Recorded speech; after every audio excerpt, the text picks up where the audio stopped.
Colin, Lance, and myself came out for a little rip down in Goshen. But for shits and giggles today,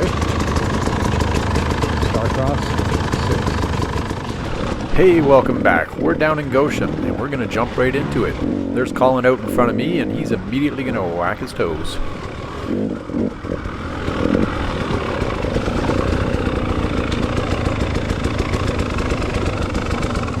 What'd you do?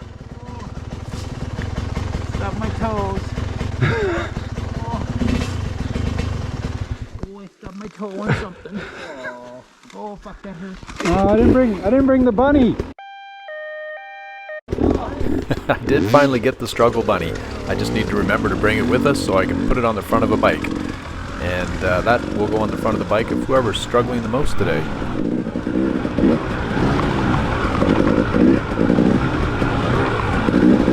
Oh god, the front end is not awesome.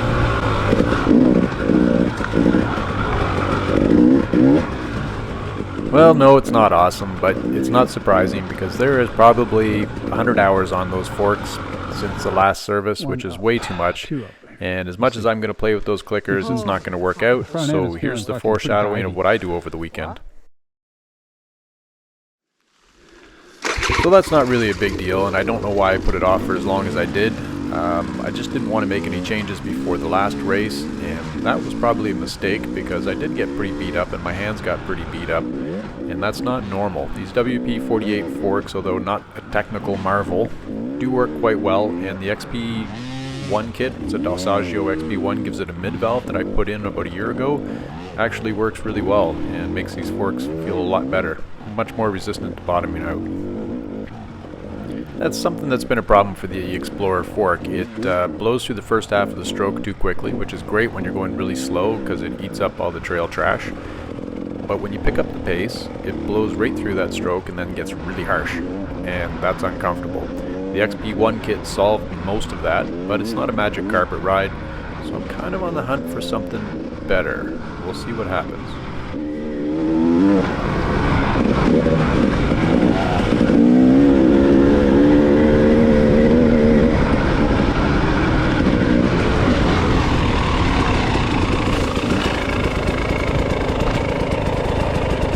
Dusty.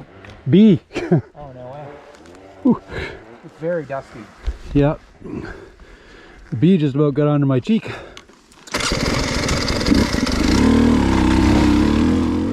I don't know what it is here in Goshen. There seems to be a lot of Hornets. And when we were here flagging for the Derek Grand Memorial Ride, I did get stung in the neck twice. And I'm not allergic to bees, so it's okay. Not a big deal. Get stung, minor inconvenience, a little bit of a sting, which is probably why they call it getting stung, and you're on your way.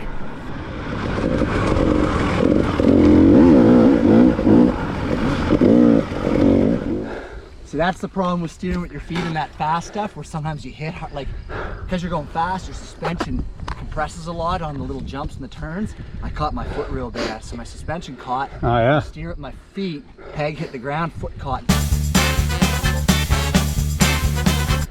Ripped it right back. Alright, well I probably shouldn't make too much fun because prior to that little bit of section that we were riding on, Lance was telling me how to weight the pegs. Now I'm not sure if it's something I do, I probably do, but not consciously, and probably not to the degree that I should, so something more to work on. So Lance, thanks for the pointer, and I'll hoist it aboard and try and do better.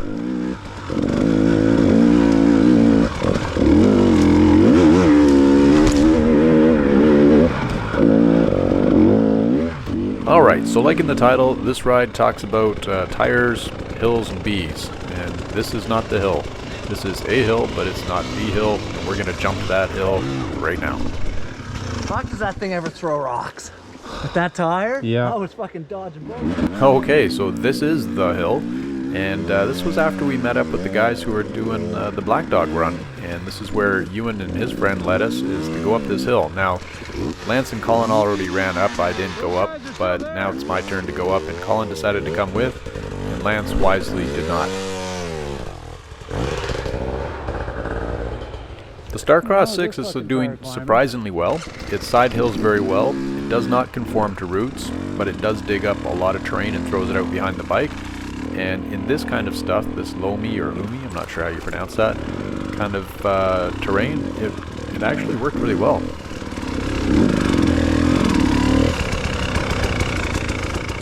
So on this hill, there are no lines. You're just trying to make your own line, which is to get around some of the down trees. Sometimes you're going down slope to get up slope. You're doing a lot of side hilling.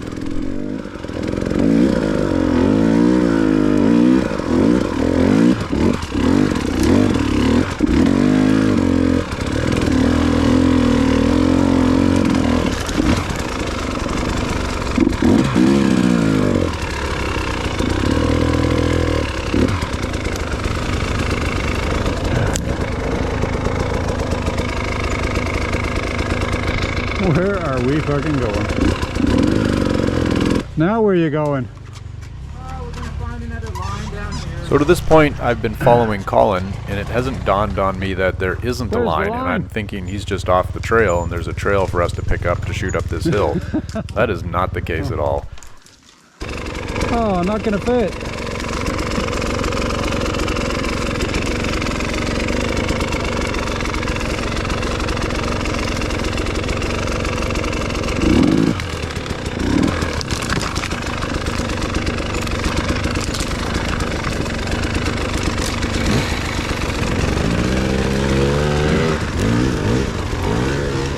We've done a little reset by going down in order to go up, which makes complete sense when you're on a dirt bike. And here's where the Starcross 6 started to impress me. Look at this thing climb.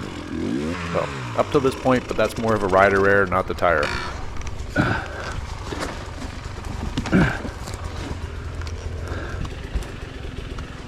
The fans are running hard, we're breathing hard, and we're going nowhere fast. This is going to be a tough climb.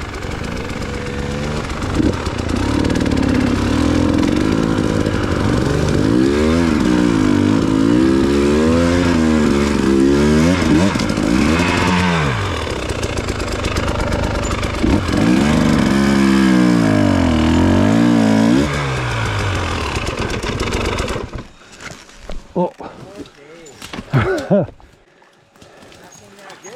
No. Where are we going from here? Back down?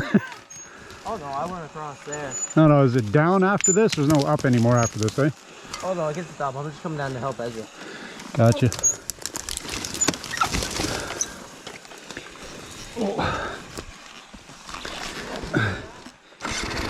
Inch by inch, play by play, till we're finished. We're in hell right now, gentlemen. Believe me.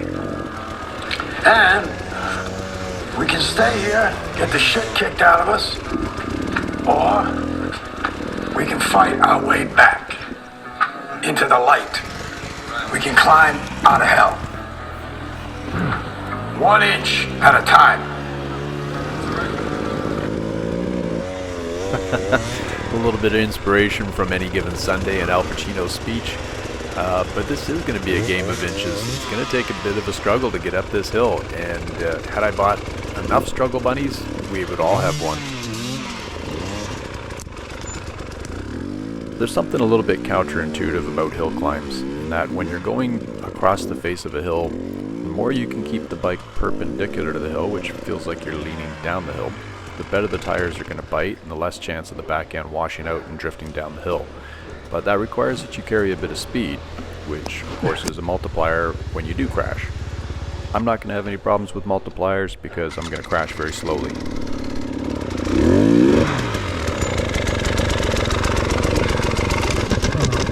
Here's the dust.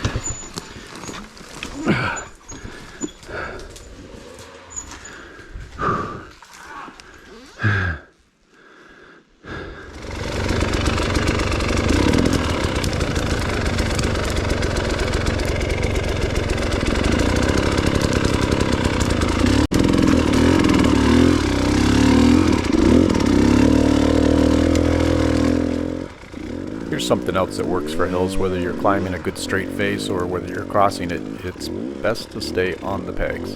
You're going to stay on the pegs standing up, and your downhill leg is going to stay on the peg for sure, and your uphill leg you can pogo along if you need to and kind of punch the ground and do some dabs to keep the bike moving, but that's going to make it a lot easier for you to climb the hill. And if you get tired, like I obviously am, then you're going to struggle that much more.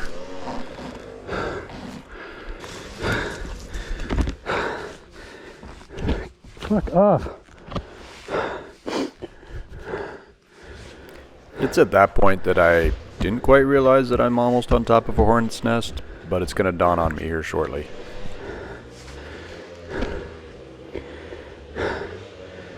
Uh-oh, uh-oh.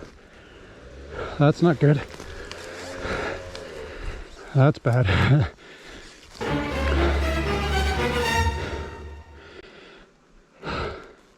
So while I wait for those hornets to calm down so I can retrieve my bike and not get stung, I'm going to watch Ewan work his way up the hill here, and he's going to give a good class on balance and pivot turns. They're nice.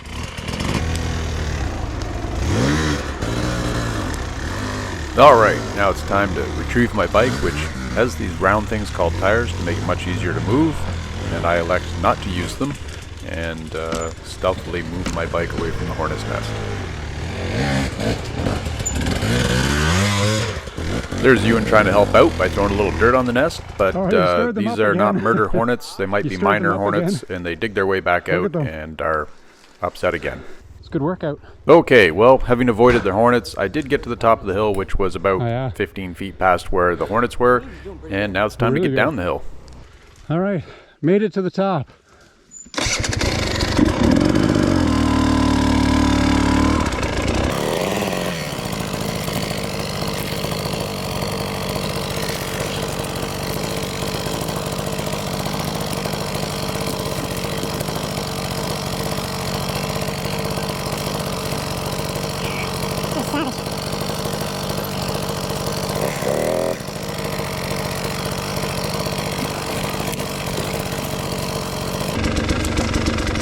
Oh shit!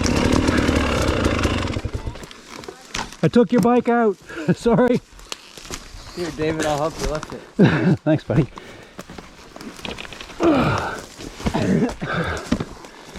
I'm too old for this shit. Right on the ankle. It's not your back tire dragging. I'm like, I know, I should have lifted off the brake. I was like, oh, if I lift off, I'm going to pick up a...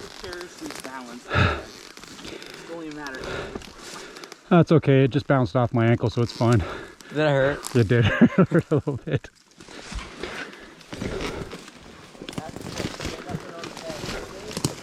Sure. That was just me agreeing with Ewan, who was saying stay on the pegs to his friend, and probably just as much for my benefit. So if you stay on the pegs, like I mentioned earlier, it's a lot easier to control the bike, and you can just kind of pogo with one leg as needed and roll down the hill.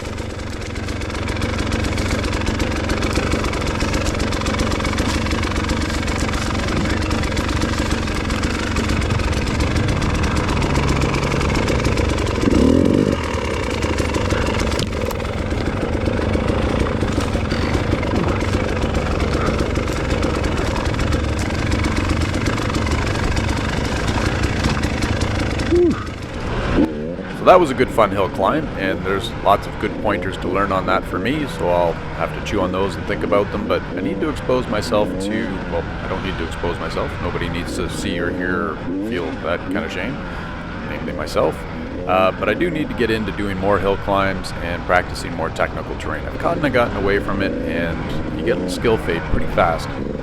But anyway, I've linked back up with Lance and Colin, and I'm going to round out the video here. We blast on some more single track and then end up doubling back to the trucks, and all in all, had a great day.